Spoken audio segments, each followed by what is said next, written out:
ചിലരെല്ലാം പറയുന്നുണ്ടല്ലോ ഇവിടെ BJP-യുടെ ഭരണമാണോ നടക്കുന്നത് സംശയമുണ്ട്. അപ്പോൾ അത് സംശയമില്ലാത്ത അവസ്ഥയിലേക്ക് കാര്യങ്ങൾ എത്തുകയാണ്. അവർക്ക് 3 MLA-മാരെ ഉള്ളുവെങ്കിലും അവർക്ക് ആഗ്രഹിക്കുന്ന എന്തും നടപ്പാക്കാൻ കഴിയുന്ന ഒരു ഗവൺമെന്റ് ഇവിടെ ഉണ്ട് എന്നുള്ളത് ആശ്വസിക്കാം. വളരെ കഷ്ടമായി പോയി കേട്ടോ.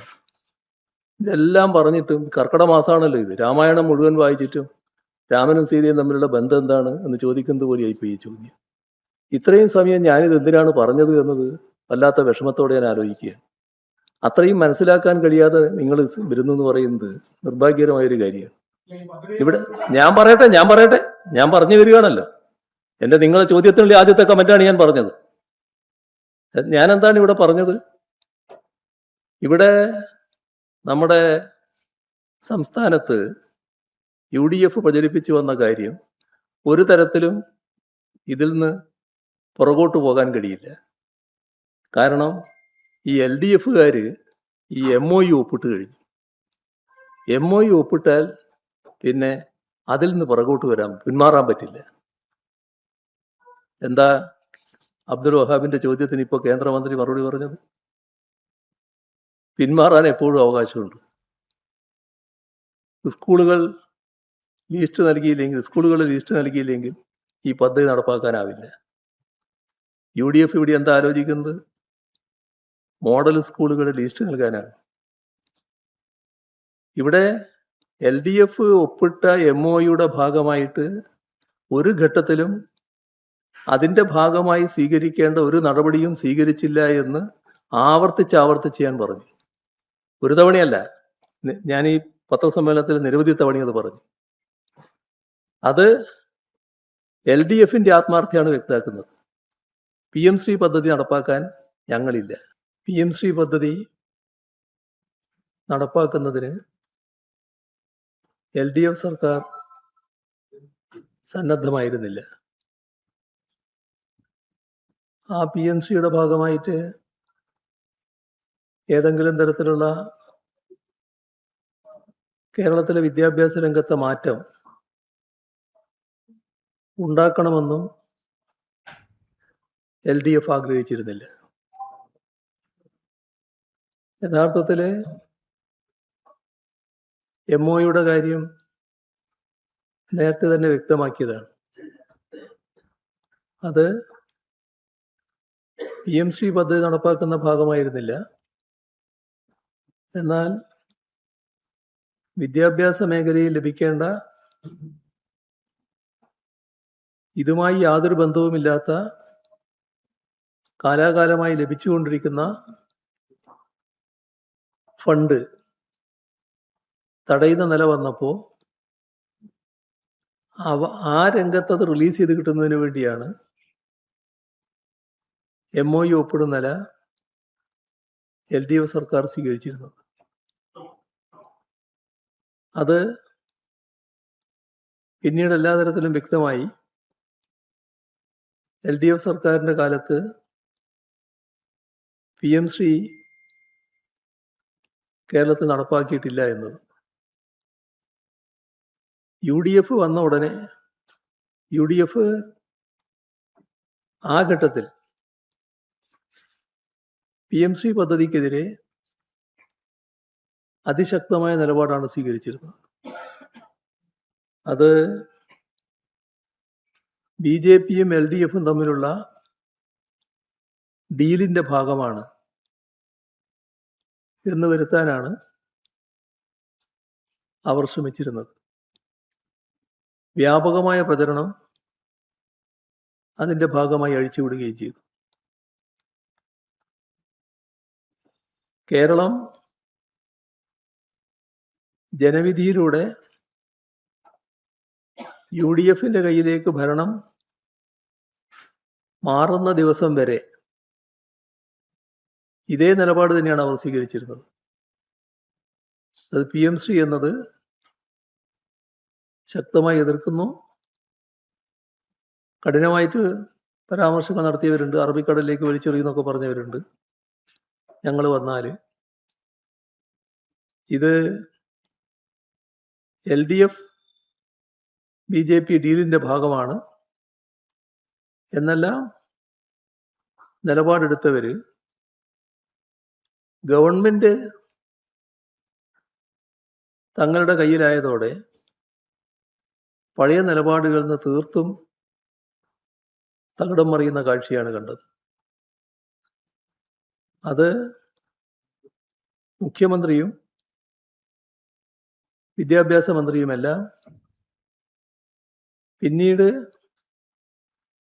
PMC നടപ്പാക്കുന്നതിൻ്റെ വാദങ്ങൾ അവതരിപ്പിക്കുന്ന നിലയാണ് വന്നത്. ഇവിടെ അതുമായി ബന്ധപ്പെട്ട് ഒട്ടേറെ തർക്കങ്ങളുണ്ടായി, വിവിധ പ്രശ്നങ്ങൾ ഉയർന്നു വന്നു.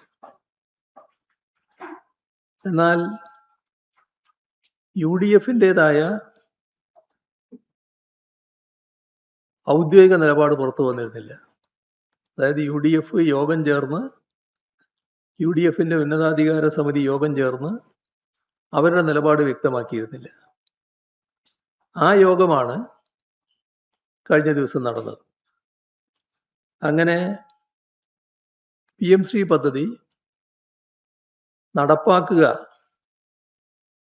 എന്നതാണ് അവരംഗീകരിച്ച നിലപാട്.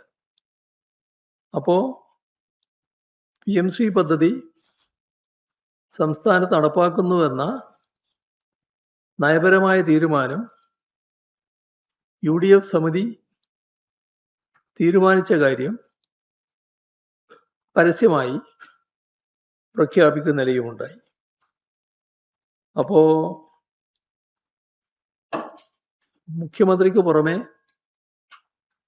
ഇന്ത്യൻ യൂണിയൻ മുസ്ലിം ലീഗും ഒറ്റയടിക്ക് മറുകണ്ഠം ചാടുന്ന നിലയാണ് ഉണ്ടായത്. എന്താണ് ഇതിനുള്ള ന്യായീകരണം?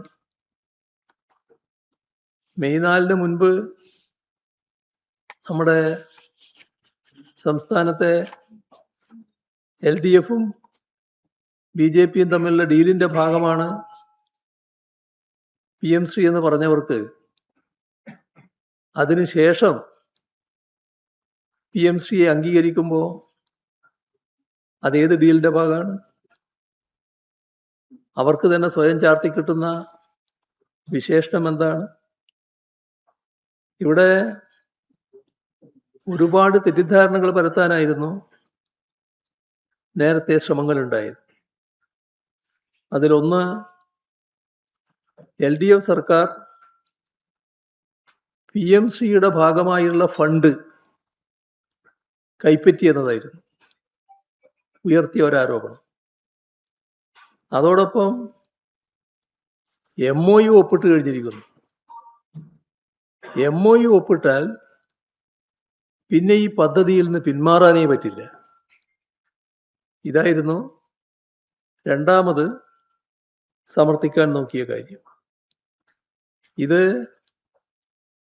മുഖ്യമന്ത്രിയും വിദ്യാഭ്യാസ മന്ത്രിയുമൊക്കെ നിയമസഭയിലും പുറത്തും തങ്ങളുടെ വാദം സമർത്ഥിക്കാനുള്ള വാദങ്ങൾ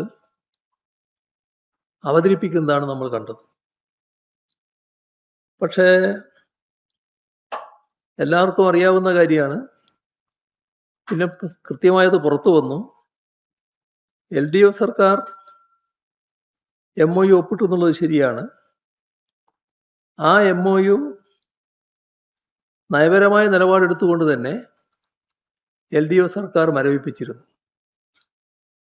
മാത്രമല്ല, ആ മരവിപ്പിച്ച കാര്യം കേന്ദ്ര സർക്കാരിനെ രേഖാമൂലം അറിയിച്ചു.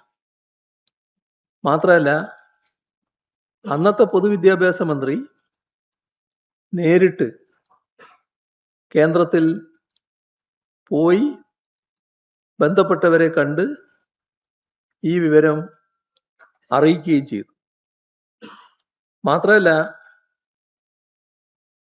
PMC പദ്ധതി നടപ്പാക്കാൻ സ്വീകരിക്കേണ്ട തുടർ നടപടികളുണ്ട്. ആ തുടർ നടപടികളിൽ ഒന്നുപോലും സ്വീകരിച്ചിരുന്നില്ല എന്നതും എല്ലാവർക്കും അറിയാവുന്ന കാര്യമാണ്. അപ്പോൾ LDFന് സുവ്യക്തമായ നിലപാടായിരുന്നു ഇക്കാര്യത്തിലുണ്ടായിരുന്നത്. പദ്ധതിയിൽ നിന്ന് പണം കൈപ്പറ്റിയെന്ന് ആദ്യം പറഞ്ഞു പരത്താൻ UDF ശ്രമിച്ചെങ്കിലും ആ പ്രചരണത്തിൽ ഒരടിസ്ഥാനവുമില്ല എന്ന് തെളിയിക്കുന്ന വിശദീകരണങ്ങൾ കേന്ദ്ര സർക്കാരിൻ്റെ ഭാഗത്തു നിന്ന് ഒരു തവണയല്ല പലതവണയായി ഉണ്ടായി എന്നത് നമുക്കറിയാം. PM-ശ്രീ ഫണ്ട് കേരളത്തിന് ലഭിച്ചില്ല എന്ന് ഇവിടുത്തെ പൊതുവിദ്യാഭ്യാസ മന്ത്രിക്ക് തന്നെ നിയമസഭയിൽ വ്യക്തമാക്കേണ്ടിയും വന്നു. പിന്നീട് MOU ഒപ്പിട്ടത് കാരണം അതിൽ നിന്ന് പിന്മാറാനാവില്ല എന്നതിലാണ് UDF പിടിച്ചു നിന്നത്. അത് മുഖ്യമന്ത്രി അടക്കം ബന്ധപ്പെട്ടവരെല്ലാം വലിയ തോതിൽ പ്രചരിപ്പിച്ചുകൊണ്ടിരിക്കുകയായിരുന്നു.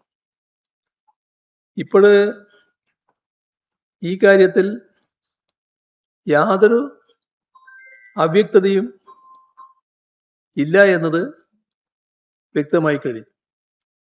പദ്ധതിയിൽ നിന്ന് പിന്മാറാൻ സാധിക്കില്ല എന്ന പ്രചരണം തീർത്തും വ്യാജ പ്രസ്താവനയായിരുന്നു എന്നതും ഇപ്പോൾ വ്യക്തമായി കഴിഞ്ഞു. അതിൻ്റെ ഏറ്റവും വലിയ തെളിവാണ് കഴിഞ്ഞ ദിവസം ഇന്ത്യൻ യൂണിയൻ മുസ്ലിം ലീഗിൻ്റെ നേതാവ് PV അബ്ദുൽ വഹാബ് പാർലമെന്റിൽ ചോദിച്ച ഒരു ചോദ്യത്തിന് കേന്ദ്ര വിദ്യാഭ്യാസ സഹമന്ത്രി ജയന്ത് ചൗധരി നൽകിയ മറുപടിയിലൂടെ വ്യക്തമായത്. അതിൽ ഒരു തരത്തിലുള്ള സംശയത്തിനും ഇടം നൽകാതെയുള്ള മറുപടിയാണ് കേന്ദ്ര ഗവൺമെന്റ് നൽകിയിട്ടുള്ളത്. പദ്ധതിയിൽ ചേരാതിരിക്കുകയോ ഒപ്പിട്ട ധാരണാപത്രത്തിൽ നിന്ന് പിൻവാങ്ങുകയോ ചെയ്താൽ എന്താണ് പ്രത്യാഘാതം? അതായിരുന്നു ചോദ്യം. ഒപ്പിടാതിരിക്കുകയോ ഒപ്പിട്ട ധാരണാപത്രത്തിൽ നിന്ന് പിന്മാറുകയോ ചെയ്താൽ PM-ശ്രീ പദ്ധതി പ്രകാരമുള്ള ആനുകൂല്യങ്ങൾ നഷ്ടപ്പെടും. ഇതായിരുന്നു മന്ത്രിയുടെ മറുപടി. അതായത് ആ മറുപടിയിലൂടെ വ്യക്തമാകുന്നത് നിയമപരമായി പിന്മാറാൻ ഒരു തടസ്സവും ഇല്ല എന്നതാണ്. അപ്പോൾ വ്യക്തമായി കേന്ദ്ര സർക്കാർ ആ നിലപാട് തുറന്നു പറഞ്ഞു കഴിഞ്ഞു. ഇവിടെ കാവ്യ അജണ്ടകൾ പാഠ്യപദ്ധതിയിൽ ഉൾപ്പെടുത്താനുള്ള പുതിയ വിദ്യാഭ്യാസ പദ്ധതി, അതിൻ്റെ ഭാഗമായാണ് PM-ശ്രീ കൊണ്ടുവന്നത്. അതാണ് സംസ്ഥാനത്ത് നടപ്പാക്കാൻ തയ്യാറല്ല എന്ന നിലപാട് LDF സർക്കാർ നേരത്തെ മുതൽ സ്വീകരിച്ചത്. ഇവിടെ നേരത്തെ ഞാൻ പറഞ്ഞതുപോലെ SSK ഫണ്ട് തടയുന്ന സാഹചര്യം വന്നപ്പോൾ MOU ഒപ്പിട്ട് എന്നത് ശരിയാണ്. പക്ഷേ PM-ശ്രീ ഫണ്ട് സ്വീകരിച്ചിട്ടില്ല. PM-ശ്രീ ഫണ്ട് ലഭിക്കുന്നതിന് വേണ്ടി സ്കൂളുകളുടെ പട്ടിക തയ്യാറാക്കി നൽകിയിട്ടുമില്ല. ഏതെങ്കിലും തരത്തിലുള്ള തുടർ നടപടികൾ PM-ശ്രീ നടപ്പാക്കുന്നതിൻ്റെ ഭാഗമായി കേരളത്തിൽ സ്വീകരിച്ചിട്ടുമില്ല. ഇപ്പോൾ സ്കൂളുകളുടെ പട്ടിക നൽകാനും മറ്റ് തുടർ നടപടികൾ സ്വീകരിക്കാനും തീരുമാനിച്ചിരിക്കുക. PM ശ്രീ പദ്ധതി പൂർണ്ണ അർത്ഥത്തിൽ സംസ്ഥാനത്ത് നടപ്പാക്കുമെന്നാണ് UDF തീരുമാനിച്ചിരിക്കുന്നത്. മോഡൽ സ്കൂളുകൾ സ്ഥാപിക്കാൻ നൽകുന്ന ഫണ്ട് അത് സ്വീകരിച്ചുകൊണ്ട് അതിൻ്റെ വ്യവസ്ഥകൾ പ്രകാരമുള്ള പാഠ്യപദ്ധതി ഒഴിവാക്കാൻ എങ്ങനെ കഴിയും? അത് മുഖ്യമന്ത്രിയും വിദ്യാഭ്യാസ മന്ത്രിയും വിശദീകരിക്കേണ്ടതായിട്ടാണ് ഇരിക്കുന്നത്. കാരണം PM ശ്രീ പദ്ധതി നടപ്പാക്കാൻ നടപടികൾ സ്വീകരിച്ചാൽ അതിൻ്റെ PM ശ്രീയുടെ ഫണ്ട് വാങ്ങിയാൽ അതിൻ്റെ മറ്റു വ്യവസ്ഥകൾ ഒഴിവാക്കി കൊണ്ടുപോകാൻ കഴിയില്ല. ഇവിടെ ജനങ്ങളെ അതോടൊപ്പം തന്നെ UDFന്റെ അണികളെയും ഒരുപോലെ പറഞ്ഞു പറ്റിക്കുന്ന നിലപാടാണ് ഇവർ സ്വീകരിച്ചിട്ടുള്ളത്. LDFനെതിരെ വലിയ തോതിലുള്ള നുണപ്രചരണം BJPയുമായി ഡീൽ എന്ന് പ്രചരിപ്പിച്ചവര് ഇത്തരമൊരു നിലപാട് സ്വീകരിക്കുമ്പോൾ ആദ്യം ചെയ്യേണ്ടത് ജനങ്ങളോട് കാര്യങ്ങൾ തുറന്നു പറഞ്ഞ് മാപ്പ് പറയലാണ്. പാഠ്യപദ്ധതിയിൽ സംഘപരിവാർ അജണ്ടകൾ കുത്തി നിറക്കുന്ന PM ശ്രീ പദ്ധതി LDF BJP ഡീലിന്റെ ഭാഗമായി കേരളത്തിൽ നടപ്പാക്കുകയാണ് എന്ന് സ്വന്തം അണികളെയും ജനങ്ങളിൽ ഒരു വിഭാഗത്തെയും തെറ്റിദ്ധരിപ്പിക്കാൻ ശ്രമിച്ചവര്, അത്തരം കാര്യങ്ങൾ വിശ്വസിപ്പിക്കാൻ ശ്രമിച്ചവര് ഇപ്പോ അധികാരത്തിലേറി ഉടനെ തന്നെ നയം മാറ്റിയിരിക്കുകയാണ്. നേരത്തെ പറഞ്ഞതുപോലെ മുസ്ലിം ലീഗാണ് വിദ്യാഭ്യാസ വകുപ്പ് കൈകാര്യം ചെയ്യുന്നത്. ഇവിടെ സ്വന്തം അണികളെ പിന്നിൽ നിന്ന് കുത്തുന്ന നിലപാടാണ് കോൺഗ്രസും ഇന്ത്യൻ മുസ്ലിം ലീഗും UDF ആകെയും ഇക്കാര്യത്തിൽ സ്വീകരിച്ചിരിക്കുന്നത്. നമ്മുടെ സംസ്ഥാനത്ത് ഈ പദ്ധതി നടപ്പാക്കുന്നതിന് എന്തിനാണ് വാശി കാണിക്കുന്നത്? സംഘപരിവാറിന് കീഴടങ്ങി ജനങ്ങളെ ഒറ്റുകൊടുത്തതിന് കേരളത്തിന് ലഭിക്കുന്ന ബ്ലഡ് മണിയായി PM ശ്രീ ഫണ്ടിനെ കാണുന്നവരെ കുറ്റപ്പെടുത്താൻ കഴിയുമോ? ഇത് തീർത്തും വഞ്ചനാപരമായ നിലപാടാണ്. പക്ഷെ നാം കാണേണ്ടത് ഇത് ഒറ്റപ്പെട്ടതല്ല. തുടക്കത്തിൽ ഞാൻ പറഞ്ഞു, കോൺഗ്രസ് ഭരിക്കുന്ന മറ്റ് സംസ്ഥാനങ്ങളെല്ലാം ഇത് അംഗീകരിച്ചതാണ്. അപ്പോൾ കോൺഗ്രസിൻ്റെതായ വഴിക്ക് കോൺഗ്രസ് നീങ്ങുകയാണ്. കോൺഗ്രസിന് PM ശ്രീ പദ്ധതിയോട് വലിയ വിയോജിപ്പില്ല. അതുകൊണ്ടാണ് മറ്റ് സംസ്ഥാനങ്ങളിൽ PM ശ്രീ പദ്ധതി നടപ്പാക്കുന്നതിൽ പങ്കാളിയായി കോൺഗ്രസ് മാറിയത്. കേരളത്തിൽ LDF ഭരിക്കുമ്പോൾ PM ശ്രീ എതിർത്തു എന്നുള്ളത് ശരിയാണ്. പക്ഷെ അത് PM ശ്രീയോടുള്ള എതിർപ്പായിരുന്നില്ല. PM ശ്രീയുടെ മേലെ LDFനെ തെറ്റിദ്ധരിപ്പിക്കാനുള്ള നീക്കങ്ങളാണ് നടത്തിയത്. ഞാൻ ആ ഭാഗം നേരത്തെ വിശദീകരിച്ചു കഴിഞ്ഞു, കൂടുതൽ ആവർത്തിക്കുന്നില്ല. LDFന് PM ശ്രീയോട് യോജിപ്പുണ്ടായിരുന്നില്ല.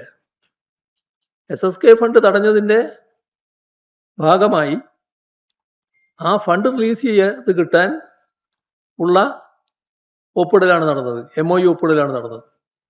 MOU ഒപ്പിട്ടപ്പോഴും ഒരു തുടർ നടപടിയും സ്വീകരിച്ചില്ല. എന്നാൽ കേരളത്തിൽ മാത്രം ആ ഘട്ടത്തിൽ കോൺഗ്രസും UDFും PMCക്കെതിരെയുള്ള ശക്തമായ നിലപാട് സ്വീകരിച്ചു. ഇവിടെ വിദ്യാഭ്യാസ രംഗത്ത് BJP സർക്കാർ നടപ്പാക്കുന്ന കാവ്യവൽക്കരണ അജണ്ട അത് ശരിയായ രീതിയിൽ എതിർക്കാനുള്ള ആർജവം രാജ്യത്ത് ഒരിടത്തും കോൺഗ്രസ് സർക്കാരുകൾ കാണിച്ചിട്ടില്ല. അതാണ് നാം കാണേണ്ട കാര്യം. അതേ മാതൃക കേരളത്തിലും ആവർത്തിക്കപ്പെടും എന്ന ആശങ്കയാണ് ഇവിടെ നേരത്തെ മുതൽക്ക് ഉയർന്നത്. PMCയോടുള്ള അവരുടെ നിലപാട് വ്യക്തമാക്കിയ ഘട്ടത്തിൽ തന്നെ ഈ ആശങ്ക പൊതുസമൂഹത്തിൽ ഉയർന്നിട്ടുണ്ട്. നമ്മുടെ പാഠ്യപദ്ധതിയുടെ കാര്യം അറിയാലോ. മഹാത്മാഗാന്ധിയുടെ വധം, മുഗൾ ചരിത്രം, ഇതൊന്നും കുട്ടികൾ പഠിക്കേണ്ടതില്ല എന്ന് തീരുമാനിക്കുകയാണ്. വർഗീയ വിഭാഗീയ ചിന്തകൾ, വലിയ തോതിൽ അന്ധവിശ്വാസങ്ങൾ പാഠ്യപദ്ധതിയിൽ വൻതോതിലാണ് കുത്തിക്കയറ്റുന്നത്. ഇതിനെ നേർക്കുനേരെ എതിർക്കാൻ കോൺഗ്രസിന് കഴിയുമോ? എവിടെയെങ്കിലും അങ്ങനെ എതിർക്കാൻ തയ്യാറായിട്ടുണ്ടോ? ഇപ്പോ ചുരുങ്ങിയ നാളുകളാണ് UDF ഗവൺമെന്റ് അധികാരത്തിൽ വന്നിട്ടായത്. ഈ നാളുകൾക്കുള്ളിൽ തന്നെ കേരളത്തിൽ സംഘപരിവാറിന് മുന്നിൽ കീഴ്പ്പെട്ട് മുന്നോട്ട് പോകുന്ന നിലയാണ് UDF സർക്കാർ സ്വീകരിക്കുന്നത്. നമ്മുടെ സംസ്ഥാനത്ത് കണ്ട കാര്യങ്ങൾ ഒന്നും വിശദമാക്കുന്നില്ല. വന്ദേ മാതരത്തിൻ്റെ കാര്യം, സർവകലാശാലകളിൽ RSSകാരെ കുത്തിത്തിണക്കുന്ന പ്രശ്നം, വഖഫ് ബോർഡിന്റെ പ്രശ്നം, ഇതിന്റെ മറ്റൊരു പതിപ്പാണല്ലോ. അതിൻ്റെയും ആവർത്തനത്തിലേക്ക് പോകുന്നില്ല.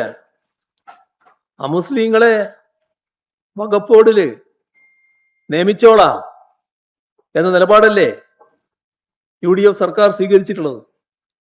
ഇങ്ങനെയുള്ള അനേകം വിഷയങ്ങളിൽ സ്വീകരിക്കുന്ന നിലപാട് പൂർണ്ണമായും വ്യക്തമാക്കുന്നത് RSS വിധേയത്വമാണ്. ഇത്തരത്തിലുള്ള എല്ലാ നിലപാടുകളെയും ന്യായീകരിക്കാനാണ് മുസ്ലിം ലീഗ് തയ്യാറാവുന്നത്. മതനിരപേക്ഷതക്കും മതസ്വാതന്ത്ര്യത്തിനും ഭംഗം വരുത്തുന്ന പൊതുവായ നടപടികൾ, ഇത്തരം നിലപാടുകൾ, ഇതിനെതിരെ സമൂഹം, മതനിരപേക്ഷ ചിന്താഗതിക്കാരാകെ, അതോടൊപ്പം തന്നെ വിവിധ വിഭാഗങ്ങൾ ശബ്ദമുയർത്തും എന്ന് തന്നെയാണ് പ്രതീക്ഷിക്കുന്നത്. സംഘപരിവാർ വിധേയത്വത്തിൽ നിന്ന് പിന്തിരിയാൻ UDFും UDF സർക്കാരും തയ്യാറല്ല എന്നതാണ് അവർ സ്വീകരിക്കുന്ന നടപടികൾ വ്യക്തമാക്കുന്നത്. ഇത് കൂടുതൽ ആശങ്കയുയർത്തുന്ന കാര്യമാണ്. കേരളത്തെ എങ്ങോട്ട് നയിക്കാനാണ് നീങ്ങുന്നത് എന്ന ചോദ്യമാണ് വലിയ തോതിൽ ഇവിടെ ഉയരുന്നത്. മറ്റൊരു പ്രശ്നം, ഈ അടുത്ത നാളുകളിൽ പുതിയ ESA കരട് വിജ്ഞാപനം വന്നിട്ടുണ്ട്. കേന്ദ്ര വനം പരിസ്ഥിതി മന്ത്രാലയമാണ് ജൂലൈ 27 കേരളത്തിലെ മലയോര ജനവിഭാഗങ്ങളെ ആകെ ആശങ്കയിലാഴ്ത്തുന്ന പുതിയ കരട് വിജ്ഞാപനം ഇറക്കിയത്. ഇക്കാര്യത്തിൽ LDF സർക്കാർ നേരത്തെ സ്വീകരിച്ച സുവ്യക്തമായ നിലപാടുണ്ട്. ജനവാസ മേഖലകൾ, കൃഷിയിടങ്ങൾ, അവയെ പൂർണ്ണമായി ഒഴിവാക്കിക്കൊണ്ട് KML രേഖകൾ സഹിതം സംസ്ഥാനം സമർപ്പിച്ച റിപ്പോർട്ടുണ്ട്. ആ റിപ്പോർട്ട് അംഗീകരിക്കാതെ കേന്ദ്ര സർക്കാർ പഴയ വിജ്ഞാപനം വീണ്ടും ഇറക്കിയിരിക്കുകയാണ്. ഇതാണ് ജനങ്ങളിൽ കടുത്ത അരക്ഷിതാവസ്ഥയും ആശങ്കയും സൃഷ്ടിച്ചിട്ടുള്ളത്. കരട് വിജ്ഞാപനത്തിൽ സർക്കാരിൻ്റെ പ്രതികരണമൊന്നും വന്നതായി കണ്ടില്ല.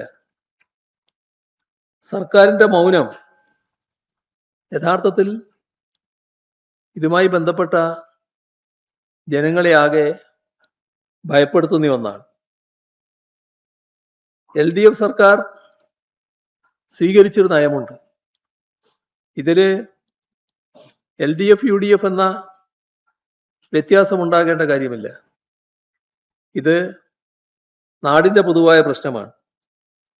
ഈ കാര്യത്തിൽ LDF സർക്കാർ നേരത്തെ സ്വീകരിച്ച നയം ഇപ്പോഴത്തെ UDF സർക്കാർ തുടരില്ലേ എന്ന ആശങ്കയാണ് ഇതുമായി ബന്ധപ്പെട്ട ജനവിഭാഗങ്ങളിലുള്ളത്. ഇവിടെ ശ്രദ്ധിക്കേണ്ട കാര്യം, 2024 കരടിന് സമാനമായി 133 വില്ലേജുകളിലായി 9993.7 ചതുരശ്ര കിലോമീറ്റർ പ്രദേശം ഇപ്പോഴും ESA പരിധിയിൽ തന്നെ നിലനിൽക്കുകയാണ്. ESA ബാധകമാകുന്ന വില്ലേജുകളുടെ എണ്ണം 98 കുറക്കാനും ജനവാസ കേന്ദ്രങ്ങളും കൃഷിയിടങ്ങളും ഉൾപ്പെടുന്ന 1300 ചതുരശ്ര കിലോമീറ്റർ ഒഴിവാക്കാനുമായിരുന്നു കേരളം ആവശ്യപ്പെട്ടിരുന്നത്.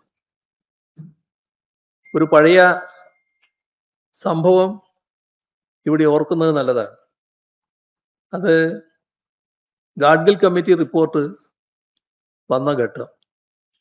ആ ഗാഡ്ഗിൽ കമ്മിറ്റി റിപ്പോർട്ട് വലിയ തോതിൽ ആശങ്ക കേരളത്തിലാകെ ഉയർത്തിയതാണ്. അന്ന് ഹരിത MLA മാർ എന്ന പേരിൽ ഒരു കൂട്ടര് ഗാഡ്ഗിൽ കമ്മിറ്റി റിപ്പോർട്ടിന് അനുകൂലമായ നിലപാട് സ്വീകരിച്ചു. ആ നിലപാട് സ്വീകരിച്ചയാളാണ് ഇപ്പോ മുഖ്യമന്ത്രിയായിരിക്കുന്നത്. ESAയുടെ വ്യാപ്തി ഇനിയും കൂട്ടണം എന്നതായിരുന്നു അന്ന് ഹരിത MLA മാരുടെ നിലപാട്. അതിനുശേഷം ഈ ഗാഡ്ഗിൽ കമ്മിറ്റി റിപ്പോർട്ട് പ്രായോഗികമല്ല എന്ന് കണ്ടുകൊണ്ട് കേന്ദ്ര ഗവൺമെന്റ് തന്നെ കസ്തൂരിരംഗൻ കമ്മിറ്റിയെ നിയോഗിച്ചു. ആ റിപ്പോർട്ടിന്റെ ഭാഗമായി ജനവാസ മേഖലകളെ ഒഴിവാക്കാൻ ശ്രമമുണ്ടായി. ആ ഘട്ടത്തിൽ അതിനെയും ഇവര്, അതായത് ഹരിത MLA മാര് ശക്തമായി എതിർക്കുന്ന നിലപാടാണ് സ്വീകരിച്ചത്. ഇപ്പോ പല നിലപാടുകളിലും നമ്മുടെ സംസ്ഥാനത്തെ UDF സർക്കാർ മലക്കം മറിയുന്ന കാഴ്ചയാണല്ലോ നമ്മൾ കണ്ടുകൊണ്ടിരിക്കുന്നത്. ESA വിഷയത്തിൽ ജനങ്ങൾക്ക് അനുകൂലമായ നിലപാട് സ്വീകരിക്കുമോ എന്നതാണ് ഉയർന്നു വരുന്ന ഗൗരവമായ പ്രശ്നം. ഇക്കാര്യത്തിൽ ആകാവുന്നത്ര വേഗതയിൽ വ്യക്തത വരുത്താൻ സർക്കാർ തയ്യാറാകണം. അതിനനുസൃതമായ നടപടികളും ഉണ്ടാകണം. സർക്കാർ ഫലപ്രദമായ ഇടപെടൽ യഥാസമയം നടത്തിയില്ലെങ്കിൽ ലക്ഷക്കണക്കിന് കുടുംബങ്ങളാണ് ഈ സംസ്ഥാനത്ത് അതിൻ്റെ വില നൽകേണ്ടി വരിക. ഈ ഒരു ഗൗരവത്തോടെ സർക്കാർ ഈ വിഷയത്തെ സമീപിക്കണമെന്നാണ് പറയാനുള്ളത്. മറ്റൊരു പ്രശ്നം ഈ അടുത്ത നാളിൽ തന്നെ വന്നൊരു പ്രഖ്യാപനവുമായി ബന്ധപ്പെട്ടതാണ്. അതിൻ്റെ തുടക്കം പഴയ മഹാപ്രളയത്തിൻ്റെ ഘട്ടമാണ്. ആ ഘട്ടത്തിൽ നമ്മുടെ നാട് ഒരേ മനസ്സോടെ തോളോട് തോൾ ചേർന്ന് നിന്നാണ് പുനരധിവാസ പ്രവർത്തനങ്ങൾക്ക് നേതൃത്വം നൽകിയത്. പക്ഷേ ആ കൂട്ടായ്മയുടെ ഭാഗമാകാൻ UDF തയ്യാറായിരുന്നില്ല. ആ ഘട്ടത്തിൽ സംസ്ഥാന ഗവൺമെൻറ്റിൻ്റെ ഭാഗമായി നടന്ന പ്രവർത്തനങ്ങൾ, മുഖ്യമന്ത്രിയുടെ ദുരിതാശ്വാസ നിധിയിലേക്ക് സംഭാവന സ്വീകരിക്കൽ, ആ സന്ദർഭത്തിൽ ആ സംഭാവന നൽകുന്നത് തടസ്സപ്പെടുത്താൻ ഉണ്ടായ ശ്രമം കേരളത്തിൽ ആരും മറന്നിട്ടുണ്ടാവില്ല. മാത്രമല്ല, സർക്കാർ ജീവനക്കാർ CMDRFിലേക്ക് സംഭാവന നൽകാൻ ഇറക്കിയ ഉത്തരവ് പരസ്യമായി കത്തിക്കുന്ന നില സ്വീകരിച്ചു. ഇതായിരുന്നു ആ കാലത്ത് UDFിൻ്റെ ഭാഗത്തുനിന്നുണ്ടായ സമീപനം. ആ സന്ദർഭത്തിലാണ് അന്നത്തെ പറവൂർ MLA സ്വന്തം മണ്ഡലത്തിൽ ഒരു പദ്ധതിക്ക് പ്രത്യേകമായി രൂപം നൽകുന്നത്. അതായിരുന്നു പുനർജനി. പറവൂർ മണ്ഡലത്തിൽ സർക്കാർ മറ്റെല്ലായിടവും നടപ്പാക്കുന്ന പോലെ തന്നെ പ്രാവർത്തികമാക്കുന്ന പുനരധിവാസ പ്രവർത്തനങ്ങളുടെ ഭാഗമാകുകയോ ജില്ലാ തദ്ദേശ ഭരണ സംവിധാനങ്ങളുടെ സഹകരണവും പങ്കാളിത്തവും ആവശ്യപ്പെടുകയോ ചെയ്തില്ല. ഒരു നിയമാനുസൃത സംവിധാനത്തെയും വിശ്വാസത്തിലെടുക്കാതെയാണ് സ്വകാര്യമായി പുനർജനി പദ്ധതി ആരംഭിച്ചത്. ഇതിനായി കോടിക്കണക്കിന് രൂപയുടെ ഫണ്ട് സമാഹരിച്ചു എന്നതാണ് വിജിലൻസ് അന്വേഷണത്തിൽ വ്യക്തമായത്. ഒട്ടും സുതാര്യതയില്ലാതെ നടത്തിയ ഈ ഫണ്ട് സമാഹരണത്തിൽ പറവൂർ MLA സജീവമായി ഇടപെട്ടു. MLA നേരിട്ടോ ദുരിതാശ്വാസ പ്രവർത്തനങ്ങൾ ഏകോപിപ്പിക്കുന്ന റവന്യൂ വകുപ്പോ അറിയാതെ അമീർ മുഹമ്മദ് എന്നൊരാൾ നേതൃത്വം നൽകുന്ന മണപ്പാട് ഫൗണ്ടേഷൻ എന്ന സംഘടനയാണ് പണമിടപാടുകൾ നടത്തിയതായി തെളിഞ്ഞിരിക്കുന്നത്. മണപ്പാട് ഫൗണ്ടേഷൻ നേതൃത്വം നൽകുന്ന പദ്ധതിയെ MLAയുടെ പുനർജനി പദ്ധതി എന്ന പേരിട്ട് വിളിക്കുകയാണ് ചെയ്തത് എന്നാണ് അന്വേഷണത്തിൽ കണ്ടെത്തിയത്. മണപ്പാട് ഫൗണ്ടേഷൻ അക്കൗണ്ടുകൾ വഴി വൻതുക സമാഹരിച്ചതായാണ് വിവരങ്ങൾ പുറത്തു വന്നിട്ടുള്ളത്. ഈ പണം സമാഹരിച്ചു കൊടുത്തത് പറവൂർ MLA ആയിരുന്ന VD സതീശനാണ് എന്ന പരാതിയാണ് ഉയർന്നത്. സമാഹരിച്ച പണം വിനിയോഗിച്ചതിനെക്കുറിച്ചും പരാതിയുണ്ട്. ലണ്ടനിലെ ബക്കിംഗ്ഹാമിൽ വി ഡി സതീശൻ ധനസമാഹരണത്തിനായി യോഗം വിളിച്ചുകൂട്ടി. അഭ്യർത്ഥന നടത്തുന്നതിൻ്റെ വീഡിയോകൾ പുറത്തു വന്നിട്ടുണ്ട്. സ്വന്തം മണ്ഡലത്തിൽ പ്രളയ പുനരധിവാസ പ്രവർത്തനങ്ങൾക്ക് MLA സമാഹരിക്കുന്ന ഫണ്ട് മണപ്പാട്ട് ഫൗണ്ടേഷന്റെ അക്കൗണ്ടിൽ എത്തുന്നതും അവർ ചെലവഴിക്കുന്നതിൻ്റെയും അടിസ്ഥാനം എന്ത് എന്ന് വ്യക്തമാവേണ്ടതുണ്ട്. ഇക്കാര്യങ്ങളിൽ സുതാര്യത ആവശ്യമില്ലെന്ന് വി ഡി സതീശൻ തീരുമാനിച്ചത് എന്തുകൊണ്ടാണ്? പ്രളയ ദുരിതാശ്വാസത്തിന് വിദേശ രാജ്യങ്ങൾ വാഗ്ദാനം ചെയ്ത കോടിക്കണക്കിന് രൂപയുടെ ഫണ്ട് കേന്ദ്ര നിലപാട് കാരണം നഷ്ടപ്പെട്ട അനുഭവത്തിലൂടെയാണ് കേരളം അന്ന് കടന്നുപോയത്. മാത്രമല്ല, പ്രവാസി മലയാളികളടക്കം വാഗ്ദാനം ചെയ്ത പ്രളയ ദുരിതാശ്വാസ ഫണ്ട് സമാഹരണവുമായി ബന്ധപ്പെട്ട് മന്ത്രിമാർക്ക് വിദേശത്ത് പോകാൻ ആ ഘട്ടത്തിൽ അനുമതി ലഭിച്ചിരുന്നില്ല. ഈ ഘട്ടത്തിലാണ് സ്വകാര്യ സന്ദർശനത്തിനായി ബഹുമാനപ്പെട്ട സതീശൻ ലണ്ടനിൽ പോയത്. പ്രളയ ദുരിതാശ്വാസ ഫണ്ട് സമാഹരിക്കുക എന്ന ഒരു ഉദ്ദേശം യാത്രക്കുള്ളതായി കേന്ദ്ര സർക്കാരിനെയോ സ്പീക്കറെയോ അറിയിച്ചിരുന്നുമില്ല. ഫണ്ട് പിരിവ് എന്ന ലക്ഷ്യം കേന്ദ്ര സർക്കാരിൽ നിന്നും സ്പീക്കറിൽ നിന്നും മറച്ചുവെക്കുകയായിരുന്നുവെന്നാണ് വിജിലൻസ് അന്വേഷണത്തിൽ വ്യക്തമായത്. ലണ്ടനിലേക്ക് സതീശന് ക്ഷണപത്രം കൊടുത്തതും ഫ്ലൈറ്റ് ടിക്കറ്റ് ഏർപ്പെടുത്തിയതും താമസ സൗകര്യം ഏർപ്പാടാക്കിയതും അമീർ അഹമ്മദാണെന്ന് വിജിലൻസ് റിപ്പോർട്ടിലുണ്ട്.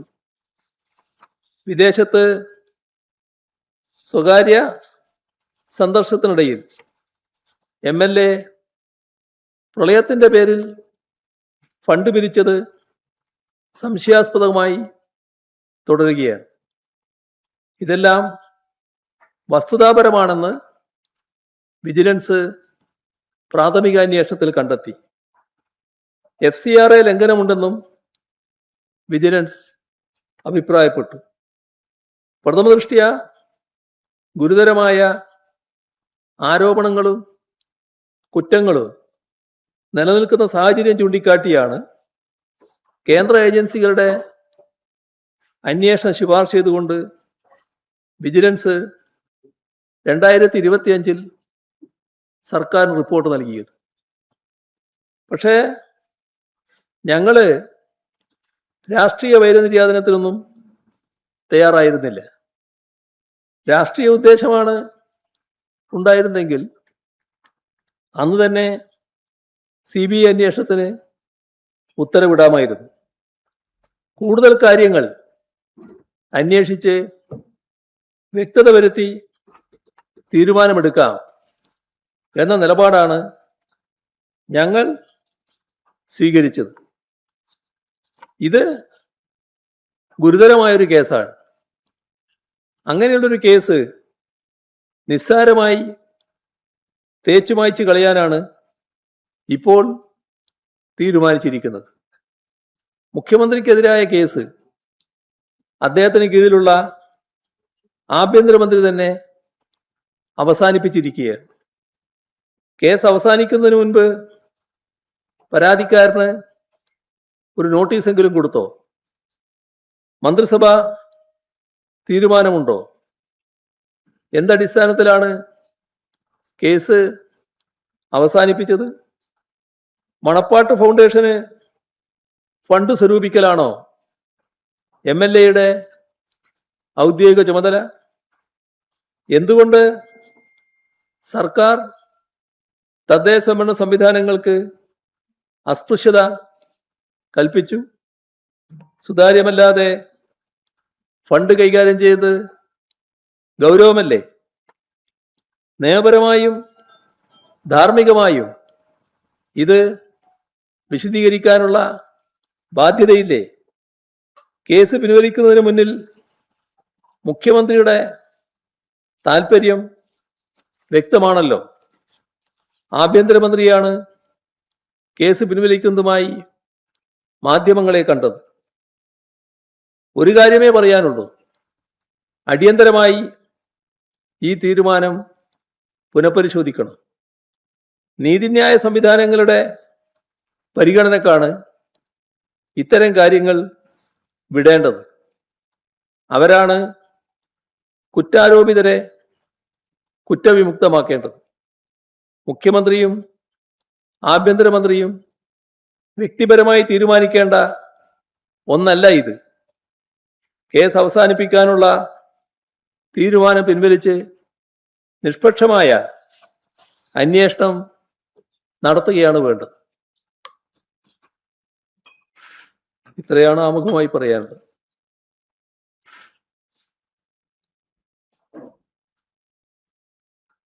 പുനർജനി കേസിൽ ഇടത് സർക്കാരിന്റെ കാലത്ത് തുടങ്ങിയ അന്വേഷണമാണല്ലോ. അന്ന് കൂടുതൽ വിവരങ്ങൾ വി.ഡി. സതീശൻ എം.എൽ.എക്കെതിരെ അന്നുണ്ടെങ്കിൽ കണ്ടെത്തിയിരുന്നു. അതാണല്ലോ ഈ വിജിലൻസിന്റെ റിപ്പോർട്ട് എന്ന് പറഞ്ഞ് ഞാൻ പറഞ്ഞത്. ആ കാര്യങ്ങളാണല്ലോ ഞാൻ പറഞ്ഞത്.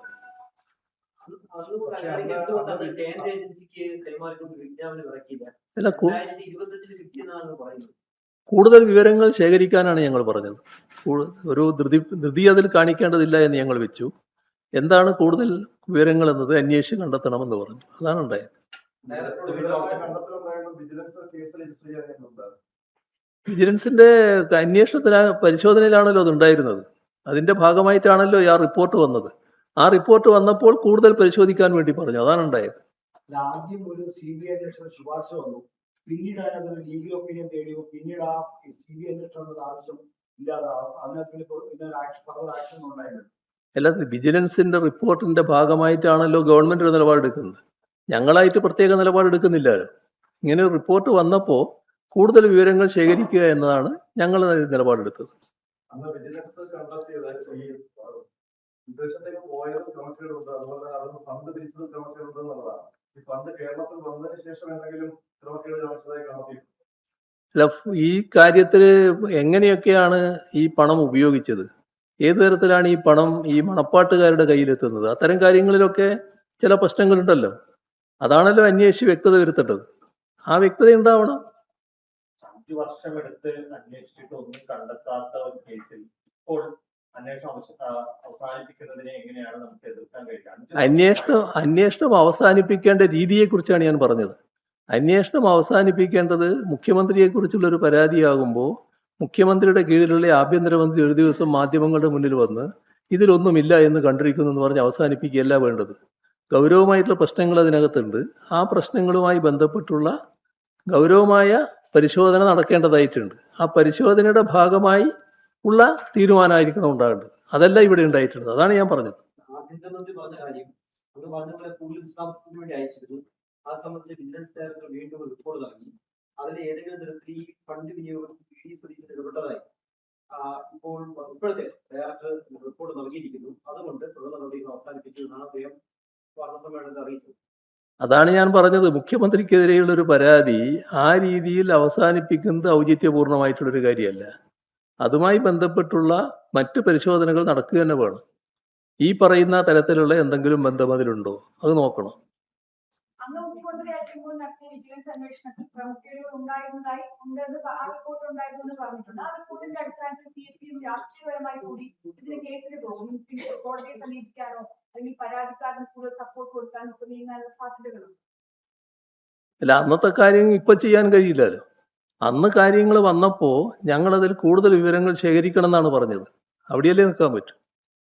ഇന്നലെ ഈ നഗരസഭയിൽ ആർ സുഗതന്റെ സത്യപ്രതിജ്ഞ അദ്ദേഹത്തിന് അവധി നൽകുന്നതുമായി ബന്ധപ്പെട്ട് ആഭ്യന്തര വകുപ്പിന്റെ ഒരു ഉത്തരവ് അതിന്റെ മറപിടിച്ചാണ് അവധി അപേക്ഷിച്ചത്.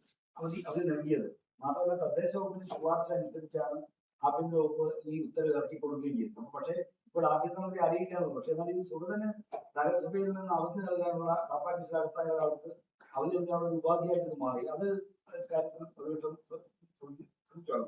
വളരെ വിചിത്രമായ ഒരു നിലപാടാണിത്. അതായത് ഒരു ആള് കാപ്പയുടെ ഭാഗമായി ജയിലിലാകുന്നു. കാപ്പ എന്ന് പറഞ്ഞാൽ ഏത് തരത്തിലാണ് ഉപയോഗിക്കുക എന്ന് എല്ലാവർക്കും അറിയാലോ. അങ്ങനെയുള്ള ഒരു ആളെ അദ്ദേഹത്തിന് ആവശ്യമായ ശുദ്ധീകരണ പ്രക്രിയ അത് തന്നെയാണ് ഇപ്പോൾ ഉണ്ടായിട്ടുള്ളത്. നിർഭാഗ്യകരമായ ഒരു കാര്യമാണിത്. ഇതിൽ ആഭ്യന്തര വകുപ്പിന്റെ ഭാഗമായിട്ടാണ് കാപ്പയിൽ ഉൾപ്പെടുത്തി പോകുന്നത്. അത് പുറത്ത് ഇദ്ദേഹം നിൽക്കാൻ പറ്റില്ല എന്നുള്ള നിലപാടിന്റെ ഭാഗമായിട്ടാണല്ലോ ചെയ്യുന്നത്. അത്രയും കാലം ഇദ്ദേഹം അകത്തിരിക്കട്ടെ എന്നുള്ള മട്ടിലാണല്ലോ ചെയ്യുന്നത്. അങ്ങനെ ഒരാൾക്ക് നിങ്ങൾ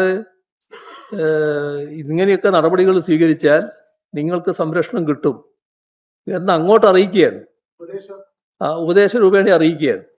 അത് വളരെ വിചിത്രമായൊരു കാര്യമാണ്. ഇവിടെയാണ് ഈ പറഞ്ഞ ഡീലിന്റെ മറ്റൊരു ഭാഗം വരുന്നത്. RSSും കോൺഗ്രസും RSSും UDFും തമ്മിലുള്ള ഡീലിന്റെ ഭാഗമായിട്ടാണ് ഇത് വരുന്നത്. ഇപ്പോ അങ്ങ് ചോദിക്കുമ്പോൾ പറഞ്ഞു തദ്ദേശ സ്വയംഭരണ വകുപ്പിന്റെ റിപ്പോർട്ടിന്റെ അടിസ്ഥാനത്തിലാണ്. ആ റിപ്പോർട്ട് എന്താണെന്ന് എനിക്കറിയില്ല. പക്ഷെ അതും ഒരു വിചിത്രമായ കാര്യമാണ്. തദ്ദേശ സ്വയംഭരണ വകുപ്പ് ആഭ്യന്തര വകുപ്പിനോട് ശുപാർശ ചെയ്യുന്നു. കിട്ടേണ്ട താമസം ആഭ്യന്തര വകുപ്പ് അതിന് ബന്ധപ്പെട്ട നടപടികൾ എടുക്കുന്നു. ഉപദേശം ചോദിക്കുന്നു. അവർ നൽകിയ കുറിപ്പിന്റെ അടിസ്ഥാനത്തിൽ ആഭ്യന്തര വകുപ്പ് അനുവദിക്കുകയാണ് ചെയ്തത്. അതെ, പ്രദേശവും പറഞ്ഞത് ഇത്തരത്തിൽ കൗൺസിൽ യോഗം ഈ പറയുന്ന കാര്യത്തിൽ വോട്ടിട്ട് പാസ്സായി കഴിഞ്ഞാൽ അദ്ദേഹത്തിന്റെ അംഗത്വം സംരക്ഷിച്ചു കൊടുക്കാം എന്ന് പറഞ്ഞുകൊണ്ട് ഉപദേശം കൊടുക്കും. ആ ഉപദേശമാണ് ആഭ്യന്തര വകുപ്പ് ഒരു കത്തായി പുറത്തിറങ്ങിയത്. അപ്പോ ഉദ്ദേശം വ്യക്തമാണല്ലോ. ഉദ്ദേശം വ്യക്തമാകുന്ന എന്താണെന്ന് പറഞ്ഞാൽ ഇദ്ദേഹത്തെ സംരക്ഷിക്കണം. ആരെയാണ് സംരക്ഷിക്കുന്നത്? ഈ കേരളത്തിലെ ആഭ്യന്തര വകുപ്പ് ഈ മനുഷ്യൻ പുറത്തു നിൽക്കാൻ പാടില്ല, സമൂഹത്തിനാകെ വലിയ ആപത്തുണ്ടാക്കും എന്ന് കണ്ടുകൊണ്ട് ജയിലിലാക്കിയിരിക്കുന്നു. അങ്ങനെ ഒരാളെ സംരക്ഷിക്കുന്നതിനാവശ്യമായ നടപടികളാണ് സ്വീകരിച്ചിട്ടുള്ളത്. അതാണ് കൃത്യമായ ഡീല്. ഒരു തരത്തിലും ചെയ്യാൻ പാടില്ലാത്തൊരു കാര്യമാണത്. ഇത് നേരത്തെ പറഞ്ഞതിനേക്കാളും കൂടുതൽ ഗൗരവമുള്ളൊരു കാര്യമാണ്. ഇതിന്റെ മറ്റു മാനങ്ങളും ഉണ്ട്. ആ മറ്റു മാനങ്ങൾ എല്ലാ തരത്തിലും RSSന്റെ BJPയുടെ താല്പര്യം സംരക്ഷിക്കുന്നതിന്റെ ഭാഗമായുള്ളതാണ്. അപ്പം അങ്ങേയറ്റം താല്പര്യം അവർക്കുള്ളൊരു കേസിൽ അതിന്റെ ഭാഗമായി മാറാൻ ഇവിടെ കഴിഞ്ഞിരിക്കുന്നു. ചിലരെല്ലാം പറയുന്നുണ്ടല്ലോ ഇവിടെ BJPയുടെ ഭരണമാണോ നടക്കുന്നത് സംശയമുണ്ട്. അപ്പോൾ അത് സംശയമില്ലാത്ത അവസ്ഥയിലേക്ക് കാര്യങ്ങൾ എത്തുകയാണ്. അവർക്ക് 3 MLA-മാരെ ഉള്ളുവെങ്കിലും അവർക്ക് ആഗ്രഹിക്കുന്ന എന്തും നടപ്പാക്കാൻ കഴിയുന്ന ഒരു ഗവൺമെന്റ് ഇവിടെ ഉണ്ട് എന്നുള്ളത് ആശ്വസിക്കാം. ലീഗാണല്ലോ തദ്ദേശം ഭരിക്കുന്നത്. അപ്പൊ അവരാണ് സ്ട്രോങ് ആയിട്ട് ഉപദേശം കൊടുത്തത്. അപ്പം കോൺഗ്രസ് മാത്രമല്ല ലീഗിന് താല്പര്യം ഉണ്ടാകുന്നതാണ്. അല്ല, UDF എന്ന് പറഞ്ഞാൽ ലീഗല്ലേ അതിൽ പ്രധാനം. കോൺഗ്രസും ലീഗും കൂടിയുള്ളതല്ലേ UDF. ഇപ്പൊ UDFനെ കുറിച്ചാണ് ഞാൻ പറഞ്ഞത്. ലീഗ് ഇങ്ങനെയുള്ള എല്ലാ നടപടികളും സ്വീകരിക്കാൻ തയ്യാറാകുന്നത് എന്തടിസ്ഥാനത്തിലാണ് എന്ന് അവർ തന്നെ ആലോചിക്കേണ്ട ഒരു കാര്യമാണ്. അധികാരത്തിലേറിയതിനു ശേഷം പൂർണ്ണമായ സംഘപരിവാർ പാദസേവ എന്ന തരത്തിലേക്ക് അധപ്പതിക്കുകയാണ്. ഈ PM ശ്രീയിൽ SSK ഫണ്ട് കിട്ടുന്നതിന് വേണ്ടിയാണ് LDF സർക്കാർ ഒപ്പിട്ടത് എന്നാണ് താങ്കൾ പറഞ്ഞു വെക്കുന്നത്. അതേ അവസ്ഥ ഇന്നിപ്പോൾ UDF സർക്കാരിന്റെ മുന്നിലുമില്ലേ? അവർക്കും ഫണ്ട് കിട്ടേണ്ടതില്ലേ? കേന്ദ്ര ഫണ്ട് കിട്ടേണ്ടതില്ലേ? അപ്പോൾ സ്വാഭാവികമായും പിന്മാറ്റം എന്ന് പറയുമ്പോൾ പിന്മാറിയാൽ ഫണ്ട് കിട്ടില്ല എന്നുള്ള കാര്യം ഇന്നലെ പുറത്തു വന്ന മറുപടിയിലും വ്യക്തമാണ്. അങ്ങനെയെങ്കിൽ അതിൽ നിന്ന് പിന്മാറാനുള്ള സാധ്യതകൾ അടഞ്ഞാൽ അല്ലെങ്കിൽ പിന്മാറിയാൽ കേരളത്തിന് കിട്ടേണ്ട കേന്ദ്ര ഫണ്ട് LDF സർക്കാരിന്റെ പോലെ തന്നെ കിട്ടാത്ത അവസ്ഥയിലേക്ക് വരില്ലേ? വളരെ കഷ്ടമായി പോയി കേട്ടോ. ഇതെല്ലാം പറഞ്ഞിട്ടും കർക്കിടക മാസമാണല്ലോ ഇത്. രാമായണം മുഴുവൻ വായിച്ചിട്ടും രാമനും സീതയും തമ്മിലുള്ള ബന്ധം എന്താണ് എന്ന് ചോദിക്കുന്നത് പോലെ ആയിപ്പോയി ഈ ചോദ്യം. ഇത്രയും സമയം ഞാനിത് എന്തിനാണ് പറഞ്ഞത് എന്നത് വല്ലാത്ത വിഷമത്തോടെ ഞാൻ ആലോചിക്കുക. അത്രയും മനസ്സിലാക്കാൻ കഴിയാതെ നിങ്ങൾ വരുന്നു എന്ന് പറയുന്നത് നിർഭാഗ്യകരമായൊരു കാര്യമാണ്. ഇവിടെ ഞാൻ പറഞ്ഞു വരികയാണല്ലോ. നിങ്ങളെ ചോദ്യത്തിനുള്ള ആദ്യത്തെ കമന്റാണ് ഞാൻ പറഞ്ഞത്. ഞാൻ എന്താണ് ഇവിടെ പറഞ്ഞത്? ഇവിടെ നമ്മുടെ സംസ്ഥാനത്ത് UDF പ്രചരിപ്പിച്ചു വന്ന കാര്യം ഒരു തരത്തിലും ഇതിൽ നിന്ന് പുറകോട്ട് പോകാൻ കഴിയില്ല. കാരണം ഈ LDFകാർ ഈ MOU ഒപ്പിട്ട് കഴിഞ്ഞു. MOU ഒപ്പിട്ടാൽ പിന്നെ അതിൽ നിന്ന് പുറകോട്ട് പിന്മാറാൻ പറ്റില്ല. എന്താ അബ്ദുൽ വഹാബിന്റെ ചോദ്യത്തിന് ഇപ്പോൾ കേന്ദ്രമന്ത്രി മറുപടി പറഞ്ഞത്? പിന്മാറാൻ എപ്പോഴും അവകാശമുണ്ട്. സ്കൂളുകൾ ലിസ്റ്റ് നൽകിയില്ലെങ്കിൽ ഈ പദ്ധതി നടപ്പാക്കാനാവില്ല. UDF ഇവിടെ എന്താ ആലോചിക്കുന്നത്? മോഡൽ സ്കൂളുകളുടെ ലിസ്റ്റ് നൽകാനാണ്. ഇവിടെ LDF ഒപ്പിട്ട MOUയുടെ ഭാഗമായിട്ട് ഒരു ഘട്ടത്തിലും അതിൻ്റെ ഭാഗമായി സ്വീകരിക്കേണ്ട ഒരു നടപടിയും സ്വീകരിച്ചില്ല എന്ന് ആവർത്തിച്ച് ഞാൻ പറഞ്ഞു. ഒരു തവണയല്ല, ഞാൻ ഈ പത്രസമ്മേളനത്തിൽ നിരവധി തവണ അത് പറഞ്ഞു. അത് LDFന്റെ ആത്മാർത്ഥയാണ് വ്യക്തമാക്കുന്നത്. PMC പദ്ധതി നടപ്പാക്കാൻ ഞങ്ങളില്ല. SSK ഫണ്ട് റിലീസ് ചെയ്ത് കിട്ടണമെന്ന് ഞങ്ങൾ ആഗ്രഹിച്ചിരുന്നു. അത് ശരിയാണ്. ഞങ്ങൾ നയപരമായി തീരുമാനിച്ചു ഈ MOU ആയിട്ട് ഇനി നമ്മൾ മുമ്പോട്ട് പോകേണ്ടത് മരവിപ്പിച്ചു. അതറിയിച്ചു. അവിടെ കിടക്കുകയാണത്. ആ കിടക്കുന്നിരിക്കാൻ എന്തിനാണ് നിങ്ങൾ പിന്നെ വീണ്ടും പുനർജീവിപ്പിക്കാൻ നോക്കുന്നത്? ഇവിടെ UDF ആലോചിച്ചത് എന്താണ്? LDFനെ കുറ്റം പറഞ്ഞുകൊണ്ട് PMC പദ്ധതി നടപ്പാക്കാനുള്ള വഴികളാണ് തേടിയത്. യഥാർത്ഥത്തിൽ ആ പറഞ്ഞ കാര്യം വസ്തുതയായിരുന്നോ?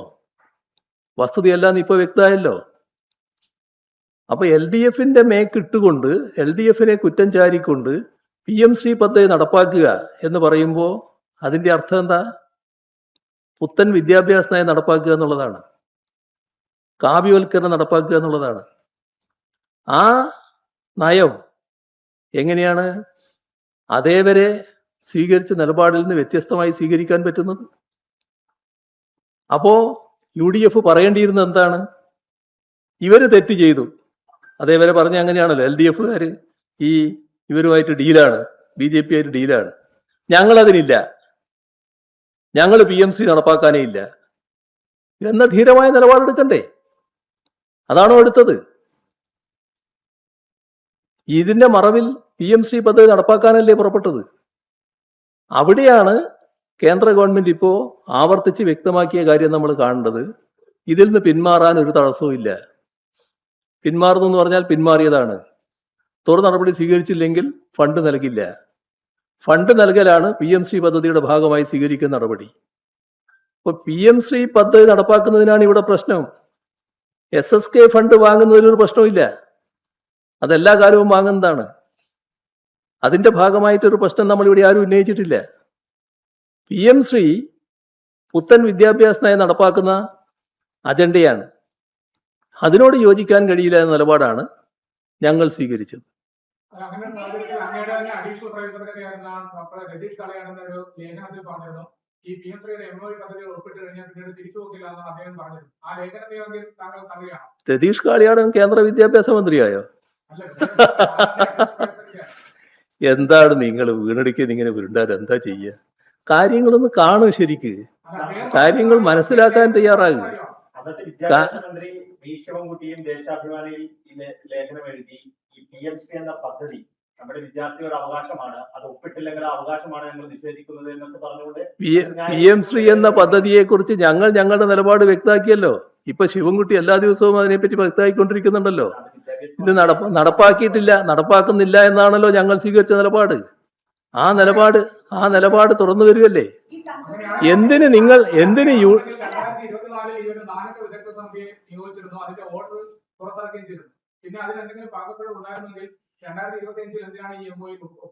എന്തിനാണ് UDF നടപ്പാക്കുന്നുള്ളതല്ലേ പ്രശ്നം?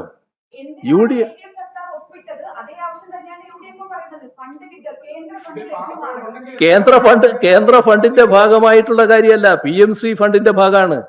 PMC ഫണ്ട് വാങ്ങുന്നു എന്നുള്ളതാണ് പ്രശ്നം. PMC ഫണ്ട് വാങ്ങാൻ തയ്യാറില്ല. അതാണ് കേരളം സ്വീകരിച്ച നിലപാട്.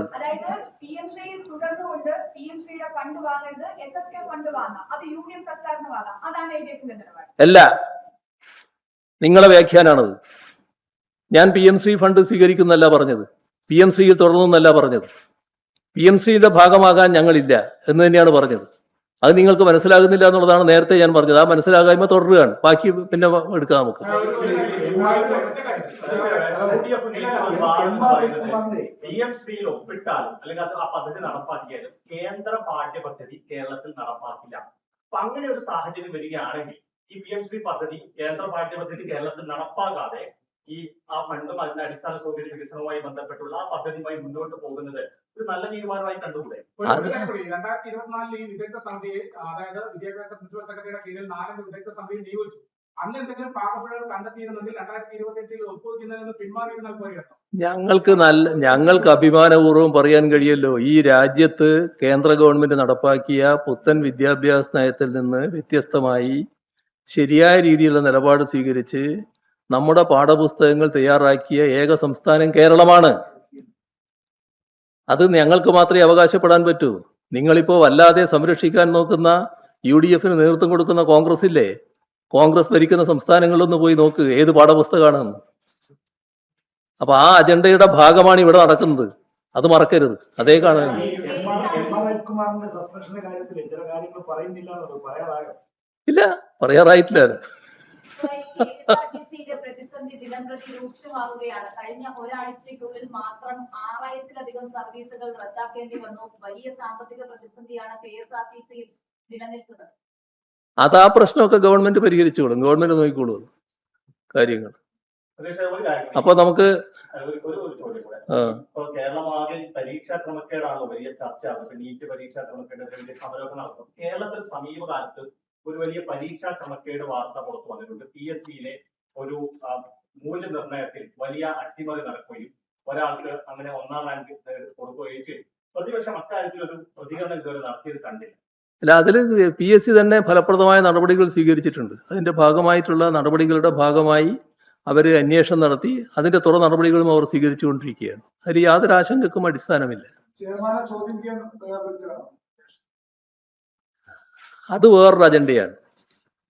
നമ്മുടെ രാജ്യത്ത് ഏറ്റവും കൂടുതൽ നിയമനം നടക്കുന്നത്, ഇത്തരം സ്ഥലങ്ങളിൽ നിയമനം നടക്കുന്നത് PSC മുഖേനയാണ്.